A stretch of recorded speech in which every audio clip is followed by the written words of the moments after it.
Hello everyone, Chris Peterson here, bringing you another chess commentary on one of my rated tournament games. This is actually going to be round 2 of the May 2012 DCC Tuesday tournament. This time I'm going to be playing as black against David Hartsook, a 2095. Now, David Hartsook is an interesting character. He works for a printing company doing something after hours. I don't even know what he does.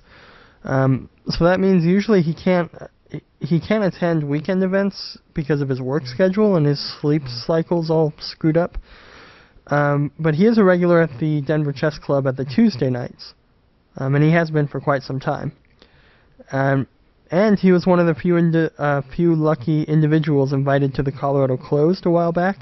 He didn't do too well, but it still says a lot to actually be invited to that tournament.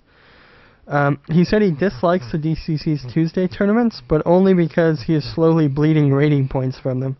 So a lot of upsets happening around David Hartsook. But he always brings some interesting books to the club that he reads, and yeah, I mean he's fun to talk to. He's like a big Ron Paul supporter, and I don't know, he was like a delegate for all that stuff, and it's pretty interesting. Now, going into this game, I had just come off my victory from the Salute to Bobby Fischer, and I was confident. But maybe a little bit overly so. David played e4, and then I played c5, and then he played knight f3, d6, d4, c takes d4, knight takes d4, knight f6, knight c3, g6, bishop e2. And this is probably my least favorite line in the Dragon. I misplay it every single time. White generally castles kingside and deprives me of a queenside attack, and other times they don't castle and throw their kingside pawns at me, and I always screw up the counterattack. So I just continued with bishop g7. He responded bishop e3, castles kingside, queen d2, knight c6, h4, and then I played knight e5. And for some reason, I'm kind of in Yugoslav mode. This is what you play against the Yugoslav attack as the Dragon player. And I should contest the center immediately here with d5. And d5 is the best move here, and it questions the center, which distracts from the prying open of the h-file. Also, another strong option is queen a5. And I'm not usually a fan of the queen a5 dragon lines, but there is something to be said of them. And too many times I've lost tempi to knight b3. For example, knight b3, queen e5, f4, queen e6. Which is kind of a neat line to kind of scramble white's attacking plans. But I really don't like losing that many tempi in an opening, so that's my thoughts on that. But d5 would have been an excellent move, and the game would have gone a lot differently if I had probably played that. So instead I played, knight e5, and then he played f3, bishop d7, bishop h6. And then I thought a long time here, trying to figure out how I'm going to slow down his kingside attack. And unfortunately, the only thing I could think of is actually a terrible move. And I played bishop h8. And basically the idea is to just hunker down on the dark squares and not let him come in through there, because he'll give up his dark square bishop for the rook. But right now, my dark square bishop isn't strong enough to justify this kind of neglecting of trading. And actually, there's actually a really good line here that's good to know. Bishop takes h6, queen takes h6, rook c8, h5, rook takes c3, h takes g6, rook c8, and g takes h7, and king h8, castles queenside. And this is a funny line, but it's kind of weird because it's still technically equal, even though black has stolen a piece. Yeah, so instead I played bishop h8, and then he took my rook, and then I played queen takes, then he played g4, then I played rook c8, h5, knight c4, bishop c4, rook c4, h takes g6, f takes g6, knight d to e2. And this idea comes from Karpov, I believe. It limits the scope of the dragon bishop because now the knights are kind of supporting each other. Yeah, so then I played bishop to e6. I'm kind of at a loss for what to do, so I'm just trying to remaneuver my pieces and get a strong defensive knight. Then he castles queenside, and I went knight to d7, aiming for that f8 square. Queen h6, and queen f7. So pretty much all trades are bad for me right now. I'm down on exchange, and I need to make things happen with what I have, even if it's just illusionary right now. Or, what is it? Illusionary? Illusory? Illusory, I think it is. Alright. So, then he played knight to f4, and I played knight to f8. Then knight takes e6. I know it's a trade, but it was unavoidable. There's nothing I can do about it. Queen takes e6. Rook to d3. Queen f6. And now that I have a powerful defensive knight on f8, and a battery set up along the a1 h8 diagonal, maybe something can start going my way. So he played queen to e3.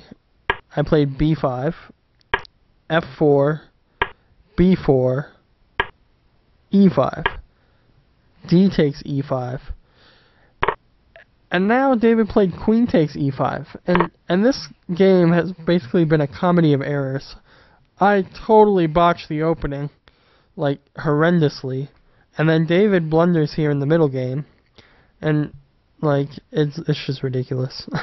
So neither David nor I were playing that well. And this blunder allows me to have two pieces for a rook rather than just being down in exchange. So I played queen takes e5, f takes e5, and then b takes c3, gaining an extra piece. Rook takes c3, rook takes c3, b takes c3, and bishop takes e5. And now black is clearly winning. And how can I possibly screw this up? Well, we're going to find out. So then he played c4. I went knight d7. Then king d2, king g7, king e3, knight c5. And now that the passed pawns are blockaded, maybe I can make progress, but how do I get my pawns going? It's not real clear.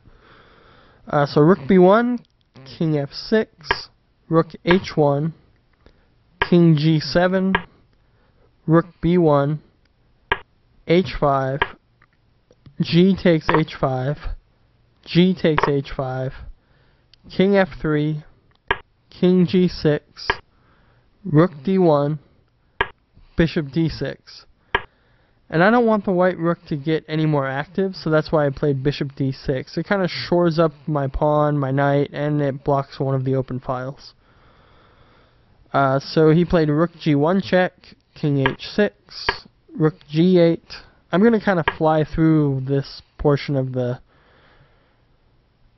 game, because it's not super interesting. It's just like checking my king around, and I'm trying to like sneak in to get my king in there. So yeah, let me go back. So rook g1 check, king h6, rook g8, a5, king e3, h4, king f3, knight to d7, rook h8 check, king g5, rook g8 check, king f5, rook h8, knight e5 check, king g2, knight g6, rook h5 check, king g4. Now I should have went king e4, and then after rook takes a5, I would play knight f4 check, and king h2, king d4, rook a8, and then king takes c4. But then after a4, it's not 100% certain that I could win this, but it's better than what actually happened in the game. And in the game, he just took on h5. Rook takes a5. And the little progress that I have made has cost me that pawn. And every time, I swear, every time David threatened something, I just ignored it and let him have what he wanted. And that was kind of the theme of this game. It's like David was in time pressure the whole time, so he was just trying to come up with like sneaky ways to cause problems for me, and like every single thing was working. So it was a real headache. So I played knight f4 check, king h1, and knight e2. And I was going to try to set up some kind of mating net. However, the ever-resourceful Hartsook came up with a clever defense. So he played c5, and I just went bishop f4, and now rook a3. And then I played h3.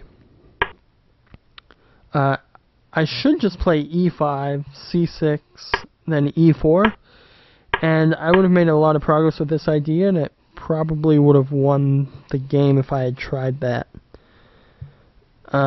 But instead, I played h3, and then after c6, I played knight g3 check, then king g1, knight e4, rook a4, stopping my idea of h2 check and knight f7, forcing a queen. For example, if he tried rook b3 for whatever reason, I could play h2 check, king g2, knight f2. Sorry, did I say knight f7 before? I meant knight f2. So rook b1, h1, queen check, rook takes h1, knight takes h1, king takes h1. And even though I only have one pawn left, it's very obvious for a win for me, because my bishop can just go back to c7, and that blockades all of his pawns. So I played king f3. After 54, rook a4, I played king f3, rook a3 check, and now king e2. And in time pressure, we're both kind of in time pressure now, and I just didn't see that his h-pawn was hanging. That I didn't see my h-pawn was hanging, and now I'm losing. So after rook takes h3, I'm just blah. So I tried bishop d6, a4, knight c5, a5, knight a6, rook b3, e5, and that's as far as I got with the scorekeeping, because both of us were getting so low on time that it wasn't really feasible to keep score. But eventually David won in a time scramble, and it wasn't too difficult from this position. I tried to push my e-pawn, but the two pass pawns ended up being impossible to stop. So that's it for that game.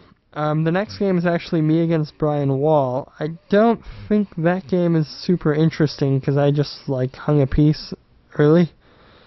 I mean, I'll do a video if you guys want me to do it, but it's kind of painful for me to look at. And I mean, part of the reason why I've put off doing these games for so long is because I lost 2 of them. And it's kind of depressing to go back and look at them, because I lost for such stupid mistakes. And I believe I've kind of learned from those mistakes. But I'll revisit them in a video if you guys want to see me get my ass kicked. So yeah, so I'll go ahead and jump over to the next game. It's going to be round 4. So leave comments, do what you guys do, and I'll catch you guys next time.